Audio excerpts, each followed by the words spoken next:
नमस्कार साथियों, आप सभी का स्वागत है आपके अपने चैनल इंद्रालॉजी में। तो दोस्तों, आज हम लेकर आए हैं आपके लिए मैथ की क्लास। तो आप सभी को पता है कि डेली हम 11 बजे आपके लिए मैथ की क्लास लेकर आते हैं। दोस्तों, इसमें हम प्रीवियस ईयर के क्वेश्चन करेंगे जो कि दोस्तों परीक्षाओं में पूछे गए हैं और वही क्वेश्चन पूछे जाएंगे। NTPC CBT 2 और ग्रुप डी की तैयारी कर रहे हैं साथी, उन सभी के लिए। तो दोस्तों स्टार्ट करते हैं क्वेश्चन नंबर फर्स्ट से। तो आपकी स्क्रीन पर दिया हुआ है, तो क्वेश्चन दिया हुआ है A, B और C साझेदारी करते हैं। ए का निवेश बी के निवेश का 3 गुना है और बी का निवेश सी के निवेश का 2/3 गुना है। वर्ष के अंत में कुल लाभ 6,600 रुपये था, तो लाभ में बी का हिस्सा ज्ञात कीजिए। तो दोस्तों ये पार्टनरशिप का क्वेश्चन है। तो ए और बी का रेशो कितना है, पहले हम इसमें क्या करेंगे, रेशो निकाल लेंगे। तो ए का निवेश बी के निवेश से 3 गुना है, यानी ए का कितना है 3 गुना, किससे, बी के से। तो बी का हम 1 मान लेंगे तो इसका 3 हो जाएगा। अब अगली लाइन में क्या कह रहा है वो, बी का निवेश सी के निवेश से 2/3 गुना है। तो दोस्तों बी और सी का देखेंगे, तो अब इस लाइन को आप पढ़ेंगे तो बी का निवेश सी के निवेश से, यानी सी के निवेश से 2/3 लिख रहा है। तो सी के, जिसमें के आ जाए, किससे पूछा, सी के। तो दोस्तों जो सी है उसका कितना है 3 और बी का कितना आ जाएगा 2। तो यानी कि B का 2 और C का 3। अब हम ABC तीनों का अनुपात निकाल लेंगे। आप सभी को हमने बताया कि कैसे निकालते हैं तीनों का अनुपात।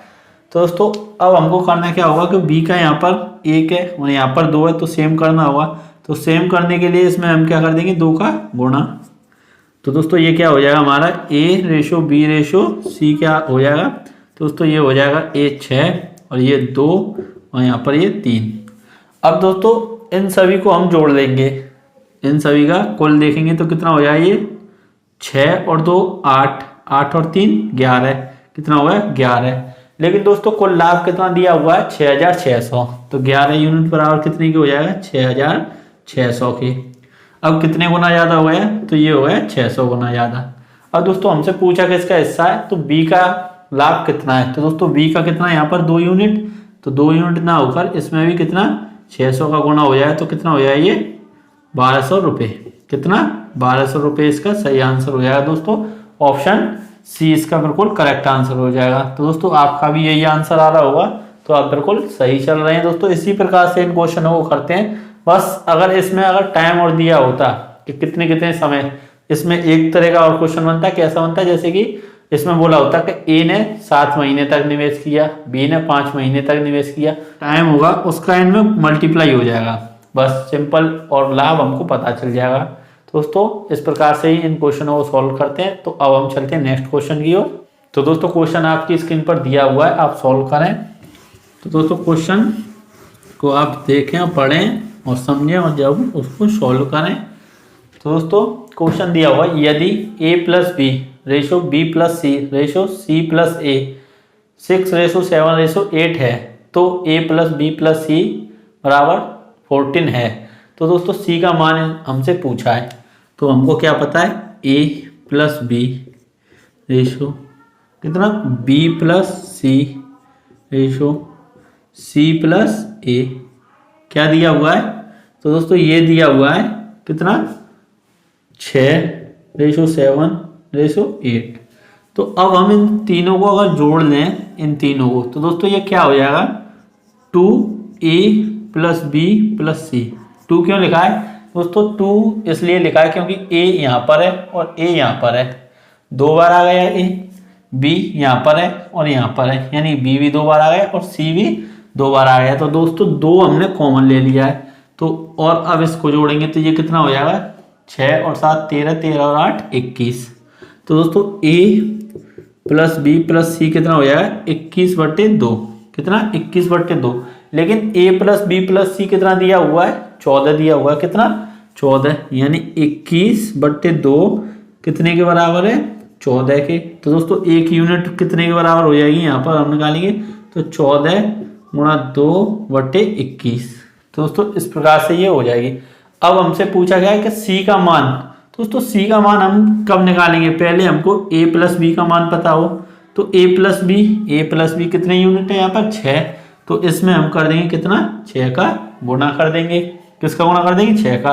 जब दोस्तों इसको 6 का गुना करेंगे तो ये कितना हो जाएगा, 7 से इसको काट देते हैं तो कितना आ जाएगा ये, तो दोस्तों ये आ जाएगा 7 से कितना 2 और 7 से ये 3 और 3 से इसको काट देंगे तो ये 2, यानी कितना आ गया ये 8। कितना आ गया, यानी कि a प्लस बी की वैल्यू कितनी आ गई 8। अब दोस्तों a प्लस बी की वैल्यू तो 8 आ गई। अब हमसे पूछा क्या है c की वैल्यू, तो अब हमको पता क्या है कि a प्लस बी प्लस सी बराबर कितना है 14। तो a प्लस बी कितना आ गया हमारा, a प्लस बी का मान आ गया 8 प्लस सी बराबर 14 है। तो c कितना हो जाएगा हमारा 14 माइनस 8, यानी c बराबर 6। कितना हो गया, c बराबर 6। तो ऑप्शन डी इसका बिल्कुल करेक्ट आंसर हो जाएगा दोस्तों, ऑप्शन डी। दोस्तों इस प्रकार से इन क्वेश्चनों को आप करेंगे तो आप नोट कर लें, इन क्वेश्चनों को नोट करते हुए चलेंगे तो आपको बहुत ही फायदा रहेगा। जब आप एग्जाम देने जाएंगे तो आप इन्हीं क्वेश्चनों को अगर रिवाइज कर लेंगे दोबारा से तो दोस्तों आपका एक भी क्वेश्चन नहीं बचेगा मैथ का, ये हमारी गारंटी है। तो दोस्तों अब हम चलते हैं नेक्स्ट क्वेश्चन की ओर। तो क्वेश्चन आपकी स्क्रीन पर दिया हुआ है, आप सॉल्व करें इस क्वेश्चन को।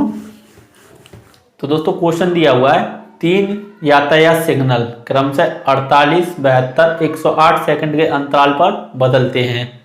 यदि वे 8:20 से पहले बार एक साथ बदलना शुरू होते हैं, यानी 8:20 पर पहली बार बदलना शुरू होते हैं, तो वे फिर से एक साथ किस समय बदलेंगे। दोस्तों अब हम इस प्रकार के क्वेश्चनों में कैसे करते हैं, ये तो सिग्नल का दिया हुआ है, घंटी बजाते हैं, एक तो वो होता है, एक क्लॉक का होता है, अलार्म वाले क्लॉक का। तो दोस्तों इस प्रकार के क्वेश्चनों में हम क्या करेंगे, जो दिए हुए हैं 48, 72, 108, इनका क्या निकाल लेंगे हम, LCM। क्या निकाल लेंगे, LCM, लासा। क्या, लासा। तो दोस्तों अब इन सब का हम LCM निकालेंगे तो कितना आया 48, 72, 108। तो दोस्तों इसको हम किससे काट देंगे, तो हम इसको 12 से काट दें तो कितना आएगा, 12 से जब काटेंगे तो ये 4 और ये 72 और ये 92। अब दोस्तों इसको हम कितने से काट दें, तो इसको हम 2 से काट दें तो कितना आ जाएगा, ये 2 और ये कितना आ जाएगा, तो दोस्तों यहाँ 3 और ये 9, यहीं क्यों ही रहेगा। अब ये 2 से और कट जाएगा और फिर 9 से कटेगा। तो अब हम जब इनका गुणा करेंगे तो दोस्तों कितना आ जाएगा ये, तो ये आ जाएगा हमारा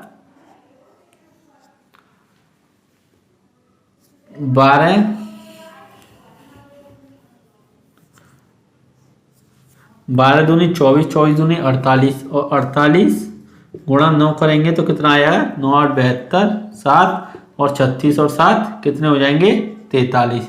कितना आया 432। एलसीएम हमारा कितना आ गया 432। तो दोस्तों एलसीएम तो हमारा 432 आया, यानी 432 सेकंड के बाद, कितने 432 सेकंड के बाद ये एक साथ बदलेंगे। अब दोस्तों लेकिन इसमें पूछा कि कितने बजे बदलेंगे, ना कि कितनी टाइम बाद बदलेंगे। तो दोस्तों अब हम इसको टाइम में चेंज करेंगे तो कैसे करेंगे, ये सेकंड है 432, अब इसमें हम 60 का कर देंगे क्या डिवाइड, तो ये कितना हो जाएगा हमारा, तो दोस्तों 7 और 12 यानी 7 मिनट और 12 सेकंड।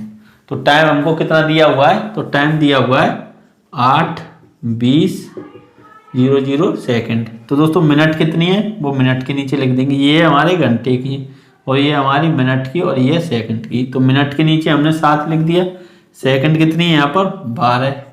तो अब हम इनको ऐड कर लेंगे तो ये कितना हो जाएगा 12 और ये कितना हो जाएगा 27 और ये कितना हो जाएगा 8। तो दोस्तों 8:27 और 12 सेकंड पर ये एक साथ बजेंगी, यानी ऑप्शन 20 का बिल्कुल करेक्ट आंसर हो जाएगा। कौन सा, ऑप्शन 20 का करेक्ट आंसर हो जाएगा। तो दोस्तों अगर आपकी समझ में नहीं आया हो तो दोबारा बताते हैं, ये जो भी संख्या दी हुई है इन सभी का क्या निकाल लेंगे हम एलसीएम। सेकंड में आ गया, अब सेकंड को हम मिनट में चेंज करेंगे। मिनट में चेंज कैसे करेंगे, 60 का डिवाइड देकर और ये मिनट और सेकंड में आ जाएगा और टाइम में हम ऐड कर देंगे। तो दोस्तों बहुत ही आसान क्वेश्चन है, 1-2 क्वेश्चन और ऐसे करेंगे, आप हमारी वीडियो को देखेंगे तो हम और भी क्वेश्चन ऐसे डेली कराते रहेंगे। तो दोस्तों आपकी समझ में और अच्छी तरीके से आ जाएगा और प्रैक्टिस भी हो जाएगी। तो अब हम चलते हैं नेक्स्ट क्वेश्चन की ओर। तो दोस्तों क्वेश्चन आपकी स्क्रीन पर दिया हुआ है, सॉल्व करें आप इस क्वेश्चन को। तो क्वेश्चन दिया हुआ है, यदि ए की ऊंचाई बी की तुलना में 25% कम है तो बी की ऊंचाई ए की तुलना में लगभग कितने प्रतिशत अधिक है।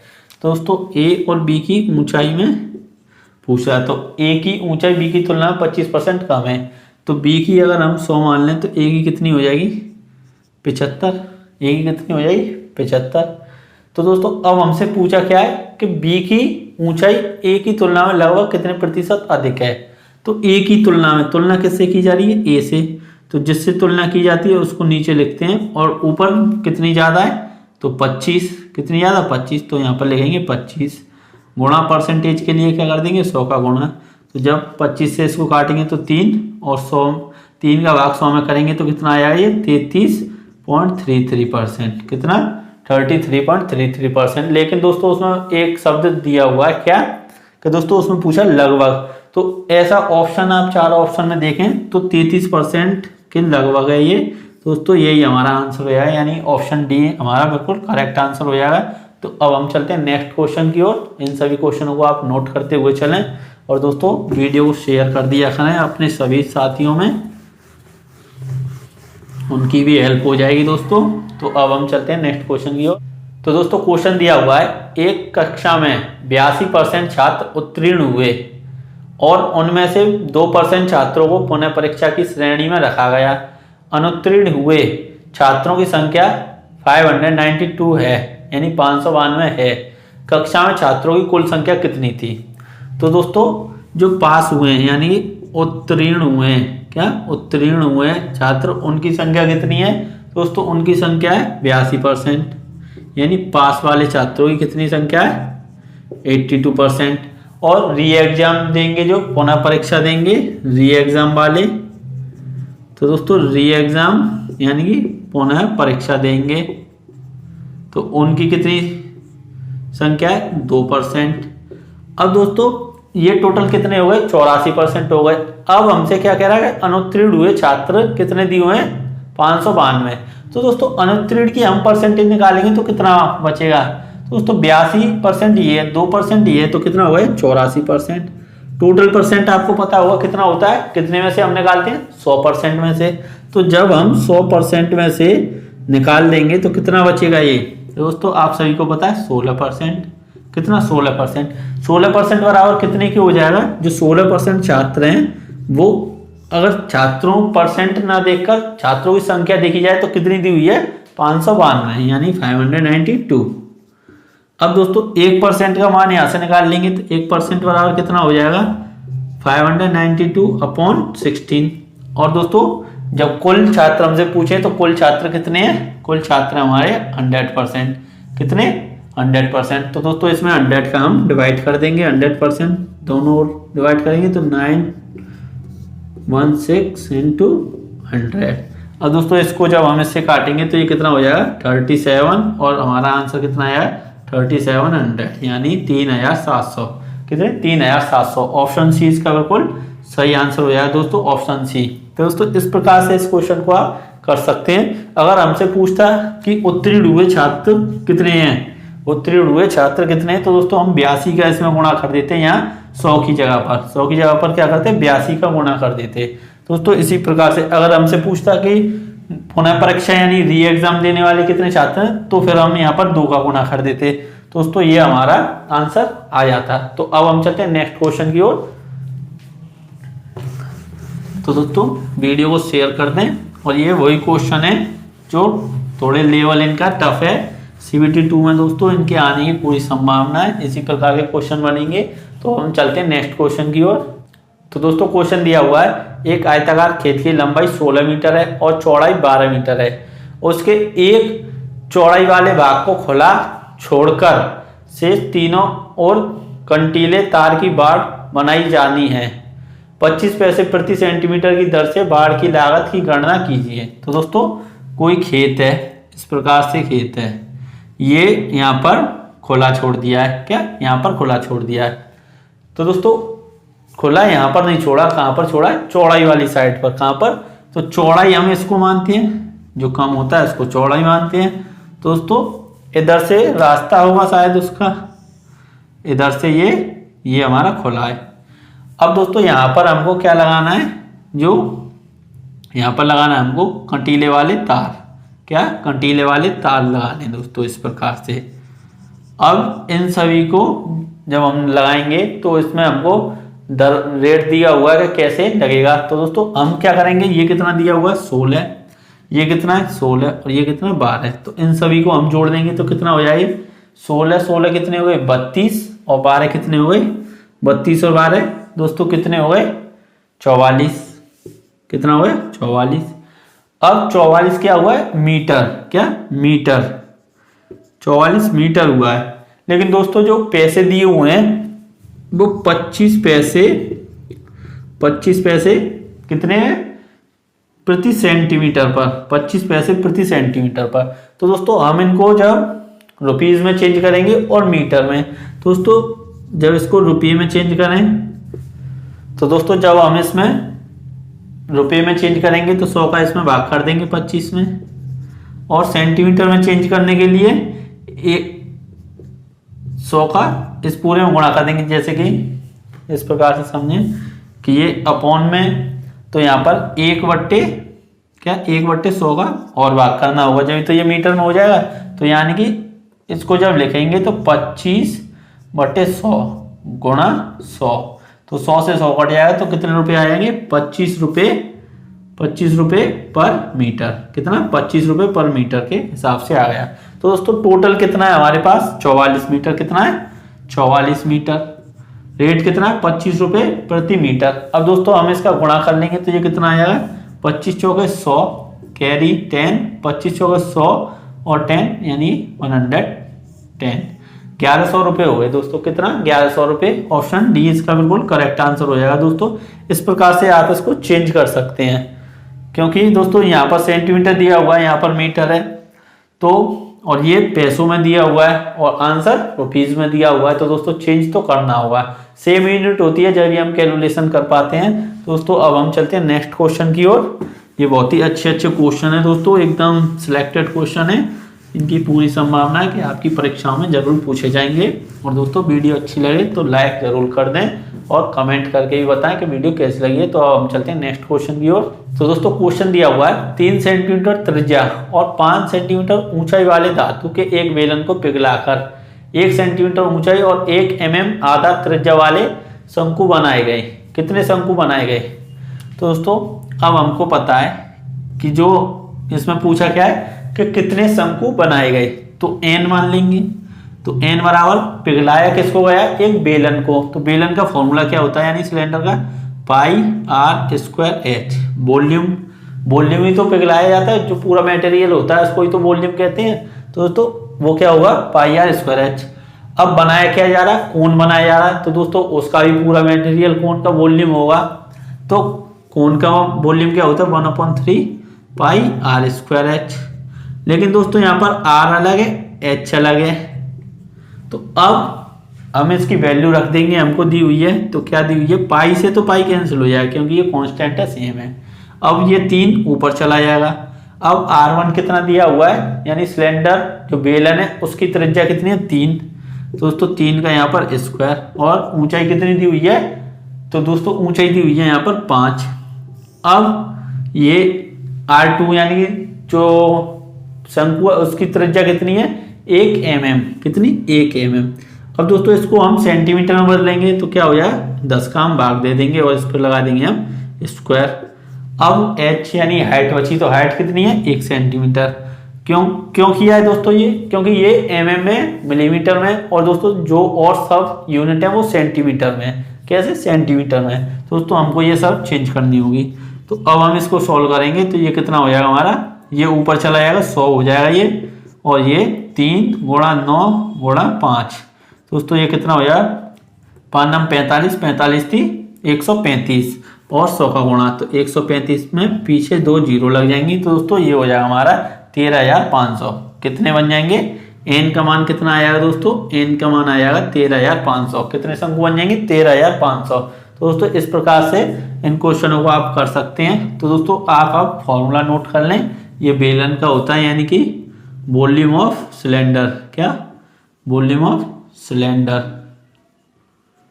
और कितना होता है πr²h। और वॉल्यूम ऑफ कोन कितना होता है, कोन का 1/3 पाई आर स्क्वायर एच, क्या पाई आर स्क्वायर एच। वॉल्यूम क्या होता है, वॉल्यूम को बोलते हैं हिंदी में आयतन, क्या आयतन। और सिलेंडर को क्या कहते हैं, सिलेंडर को कहते हैं बेलन। और कोन, कोन को क्या कहते हैं, शंकु, क्या कहते हैं, शंकु। तो दोस्तों ये सभी आप नोट कर लें। अब हम चलते हैं नेक्स्ट क्वेश्चन की ओर। तो दोस्तों आप सब नोट कर लें इसको। तो दोस्तों क्वेश्चन आपकी स्क्रीन पर दिया हुआ है, आप सॉल्व करें इस क्वेश्चन को। बहुत ही अच्छा क्वेश्चन है दोस्तों, थोड़ा टफ भी लग सकता है। अगर आपको इसकी प्रॉपर्टी पता होगी तो आप आसानी से सॉल्व कर देंगे। तो दोस्तों क्वेश्चन दिया हुआ है, ओ केंद्र वाले एक वृत्त पर वृत्त के बाहर स्थित एक बिंदु P से खींची गई एक स्पर्श रेखा PT वृत्त को बिंदु Q पर स्पर्श करती है। यदि PQ बराबर 30 सेंटीमीटर है तो वृत्त का व्यास 32 सेंटीमीटर है, तो OP की लंबाई कितनी है। तो दोस्तों वृत्त है एक, क्या वृत्त दिया हुआ है यानी सर्कल है, इसका केंद्र क्या है O, क्या है O। अब दोस्तों जो वृत्त के बाहर से एक बिंदु P है, कोई बिंदु क्या है P। अब इससे एक स्पर्श रेखा खींची गई है, क्या स्पर्श रेखा इस प्रकार से दोस्तों खींची गई है। अब ये कहां पर जाकर मिल रही है, Q पर। कहां पर जाकर मिल रही है, Q पर। दोस्तों ये पॉइंट क्या हो जाएगा हमारा Q। अब हमसे क्या कह रहा है कि PQ की जो वैल्यू है वो कितनी है 30 सेंटीमीटर। PQ कितना है 30 सेंटीमीटर। और जो वृत्त का व्यास है, वृत्त का व्यास कितना है, तो दोस्तों वृत्त का व्यास हमारे पास कितना दिया हुआ है 32 सेंटीमीटर। कितना 32 सेंटीमीटर, कितना दिया हुआ 32 सेंटीमीटर। अब दोस्तों हमसे पूछा क्या है 32 सेंटीमीटर, हमसे पूछा है कि OP की लंबाई कितनी है। तो दोस्तों OP यानी कि यहां तक हमको बताना है, तो हम इसको इस प्रकार से ज्वाइन कर लेंगे। अब ये हमको OQ क्या हो गया, एक रेडियस हो गई। तो रेडियस कितनी हो जाएगी, जब डायमीटर 32 है तो रेडियस आधी होती है, तो ये कितनी हो जाएगी 16 सेंटीमीटर। अब दोस्तों जो जी यहाँ पर एक टेंजेंट और रेडियस जब मिलते हैं, जब टेंजेंट और रेडियस मिलते हैं तो 90 डिग्री का एंगल बनाते हैं, क्या 90 डिग्री का। तो दोस्तों इसमें अब हाइपोटेनस पता चल जाएगी हमको, क्या होगी, ये होगी हाइपोटेनस, ये बेस हो जाएगा और ये परपेंडिकुलर। तो दोस्तों इसमें हम क्या लगा सकते हैं, पाइथागोरस थ्योरम लगा सकते हैं, क्योंकि हमको यहाँ पर हाइपोटेनस निकालनी है। तो दोस्तों पाइथागोरस थ्योरम क्या होती है, पाइथागोरस थ्योरम होती है P² + B² बराबर H²। यानी P का मतलब परपेंडिकुलर, B का मतलब बेस और H का मतलब हाइपोटेनस। तो दोस्तों परपेंडिकुलर क्या हो गया, यहाँ पर 16 का स्क्वायर, बेस कितना हो गया 30 का स्क्वायर और H हमको निकालना है। तो दोस्तों 16 का स्क्वायर कितना हो जाएगा 256, 30 का स्क्वायर 900 बराबर H²। अब ये इसको जोड़ेंगे तो कितना हो जाएगा ये, तो दोस्तों ये हो जाएगा हमारा 1156, कितना 1156 बराबर H²। H बराबर क्या हो जाएगा दोस्तों, रूट में 1156। जब इसको बाहर निकालेंगे तो ये कितना आया 34, यानी 34 सेंटीमीटर इसका बिल्कुल करेक्ट आंसर हो जाएगा। यानी इतने की लंबाई कितनी हो जाएगी 34, कितनी हो जाएगी 34 यहाँ से यहाँ तक की। दोस्तों यही हमारा बिल्कुल करेक्ट आंसर हो जाएगा, ऑप्शन सी इसका बिल्कुल करेक्ट आंसर है। तो दोस्तों अब हम चलते हैं नेक्स्ट क्वेश्चन की ओर। तो आप इन सभी क्वेश्चनों को नोट करते हुए चलें। तो दोस्तों क्वेश्चन आपकी स्क्रीन पर दिया हुआ है, बहुत ही अच्छा क्वेश्चन है, आप सॉल्व करें इस क्वेश्चन को। तो क्वेश्चन दिया हुआ है, यदि समीकरण 2x + 3y + 11 बराबर 0 और 6x + ky + 36 बराबर 0 समपाती रेखाओं कोइंसिडेंट लाइन को निरूपित करती है तो k का मान ज्ञात कीजिए। तो दोस्तों दो इक्वेशन दी हुई है, इक्वेशन क्या है 2x + 3y + 11 = क्या है 0 और 6x + ky + 33 बराबर 0। तो दोस्तों ये क्या कह रहा है कि ये कोइंसिडेंट लाइन की इक्वेशन है, क्या कोइंसिडेंट लाइन की इक्वेशन है। तो दोस्तों हमसे k की वैल्यू पूछी है, तो इसकी कंडीशन क्या होती है जब कोइंसिडेंट हो, तो दोस्तों कोइंसिडेंट लाइन हो तो क्या कंडीशन होती है, ये यहाँ पर जो इनको हम कैसे लिख सकते हैं, अगर जनरल फॉर्म देखें इनकी तो क्या होती है, a1x plus b1y plus c1 बराबर 0, और यहाँ पर a2x plus b2y plus c2 बराबर 0। तो दोस्तों कोइंसिडेंट लाइन अगर हम देखें तो क्या होगा, a1 upon a2 equal to b1 upon b2 equal to c1 upon c2। इन सभी का जो रेशो होगा वो सेम होगा। अब दोस्तों पैरेलल लाइन की अगर आ जाए, पैरेलल लाइन, तो पैरेलल लाइन का क्या होता है दोस्तों, पैरेलल लाइन का होता है a1 upon a2 equal to b1 upon b2 not equal to c1 upon c2। अब दोस्तों पैरेलल लाइन का भी हो गया, ये सब आप नोट करते हुए चलें, सेम क्वेश्चन आ गया है, ऐसी पैरेलल लाइन पर आ सकता है। और इसी प्रकार से दोस्तों अब इंटरसेक्टिंग लाइन, क्या इंटरसेक्टिंग लाइन, इंटरसेक्टिंग लाइन हो जब, तो a1 upon a2 not equal to b1 upon b2, एक ये हो गया। अब दोस्तों एक और आएगा क्या, परपेंडिकुलर लाइन, क्या परपेंडिकुलर लाइन यानी लंबवत रेखा। तो दोस्तों इसकी क्या है, a1 a2 plus b1 b2 बराबर 0। तो दोस्तों ये 4 लाइन की इक्वेशन है, ये दी हुई है कंडीशन। तो दोस्तों इनको आप नोट कर लें, अगर आपको ये याद है तो ये आप बहुत ही सेकंडों में कर देंगे और दोस्तों आपका नंबर पक्का हो जाएगा, नहीं तो आप छोड़कर इसको जरूर आएंगे। दोस्तों अब हम इसमें कौन सी कंडीशन फिट होगी हमारी, कोइंसिडेंट लाइन वाली, क्योंकि क्वेश्चन में बोला हुआ है। दोस्तों इन तीनों को हम मिटा देते हैं और इसके ही अकॉर्डिंग हम इसको सोल्व कर कर देखते हैं। दोस्तों a1 अगर इसमें कंपेरिजन करें तो a1 क्या है हमारा 2, a2 क्या है 6, v1 कितना है 3 और v2 कितना है k, c1 कितना है 11 और c2 कितना है 33। अब दोस्तों इनका हम रेशो देखेंगे तो कितना हो जाएगा, ये सब सेम आना चाहिए। तो ये कितना हो जाएगा 1/3, ये 3/k, ये 1/3। अब दोस्तों ये 1/3 है, ये 1/3, तो इसको भी तो हम 1/3 बनाएंगे, यानी 1/3 बनाने के लिए किसी एक को ले लें बराबर 3/k। तो k बराबर क्या हो जाएगा, ये 3 इधर चला जाए तो 3 × 3 यानी कि 9, k की वैल्यू क्या आ जाएगी 9। तो दोस्तों ऑप्शन बी इसका बिल्कुल करेक्ट आंसर हो जाएगा। तो दोस्तों इस प्रकार से आप इस क्वेश्चनों को कर सकते हैं और अगर आपने वो नोट कर लिया होगा तो आपका 1 नंबर पक्का हो जाएगा, क्योंकि इस प्रकार से क्वेश्चन पूछे जाते हैं। और दोस्तों ये ऐसे क्वेश्चन होते हैं जो सिलेक्शन कराते हैं, क्योंकि इन क्वेश्चनों को हर कोई नहीं कर पाता है, जिसने अगर पढ़ा है दोस्तों वही कर पाएगा। तो अब हम वीडियो को करते हैं यहीं पर एंड। और दोस्तों आप वीडियो पर अगर पहली बार आए तो चैनल को सब्सक्राइब कर लें और दोस्तों एक अच्छा सा कमेंट करें और वीडियो को लाइक कर दें। और thank you, all the best. Video को शेयर जरूर कर दें।